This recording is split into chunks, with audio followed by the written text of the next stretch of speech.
Imagine a machine part, smooth curves, strict tolerances, manufactured in an industrial facility. Now, picture discovering it was carved from solid rock 8 centuries ago. At the Hoysaleswara Temple in southern India, the scale of these dark stone walls presents an immediate challenge to our understanding of medieval construction. Inside, the architectural details feature a level of symmetry that prompts many visitors to assume these components were shaped by computer-controlled mills. Achieving perfect circular geometry in rigid rock usually requires specialized measuring equipment and heavy machine tools, technologies these builders did not possess. Finding a non-industrial explanation for these results requires a closer look at the specific technical methods used by the Hoysala craftsmen. The investigation begins with the temple's structural columns. Notice the sharp horizontal rings cutting across the dark polished surface.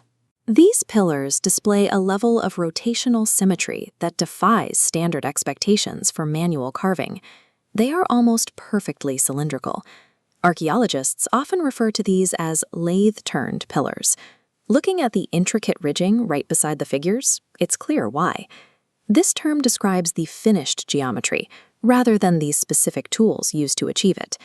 If these were not shaped on a motorized spinning lathe, the builders utilized other physical processes to maintain such consistent dimensions.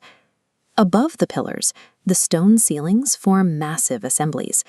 Notice the deeply carved concentric circular patterns radiating outward, appearing more like engineered components than decorative art. These suspended structures distribute weight across the radial design, maintaining structural equilibrium around a central axis. This mastery of physical balance may explain local legends of rotating stone features.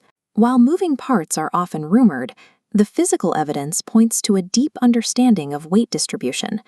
By managing these forces so effectively, the builders created a finished product that mimics the balance of modern mechanical assemblies. A major factor in this precision was the specific choice of material. Instead of granite, the builders used soapstone. You can see the result in the delicate jewelry and circular halos carved into the walls. Soapstone possesses a unique property. It is relatively soft when first quarried, allowing for high-speed, detailed shaping. Over time, exposure to the air causes the stone to cure. The surface hardens significantly, permanently preserving the fine details and precise measurements of the original carvers. Even with a workable material, the question remains, how did they keep these thousands of individual cuts consistent across the entire temple? By utilizing the natural hardening cycle of basalt stone, the builders integrated the material's chemistry into their technical workflow, ensuring their initial work would last for centuries. In place of digital measurements, these craftsmen relied on geometry. By applying mathematical ratios and grids, they developed a system for complex structural designs. Physical templates and fixed reference points served as the primary measuring tools, locking in dimensions before the first cut was made. Repeated practice with these mathematical rules allowed the carvers to execute identical patterns across dozens of columns with minimal deviation. Adherence to these geometric principles allowed teams to replicate complex shapes without needing modern mechanical calibration. The scale of this complex reflects a project that spanned entire lifetimes. Construction was a multi-generational effort. These temples were the product of highly organized, specialized teams rather than individual artists. Each group focused on specific, repetitive tasks. Methods were refined and passed from masters to apprentices over decades. A single carver might spend 30 years mastering one specific geometric pattern. This vast network of human labor functioned as a collective system, compounding its technical expertise over more than a century. The physical evidence, the chemistry of the stone and the mathematical grids, provides an answer to the core mystery.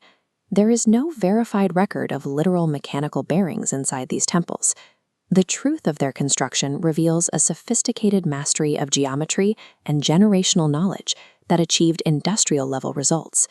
The perfect balance of these structures can trick the eye, creating the appearance of moving machinery in a static stone environment. These carvings demonstrate that human skill, when combined with disciplined geometry, can reach the levels of precision we now associate with automated technology. Tell us in the comments. Do these temples change how you view ancient engineering? If you found this investigation interesting, like the video and subscribe to Untold Indian Stories. The next time you see an ancient monument, look for the deliberate engineering and the generations of knowledge carved into the stone.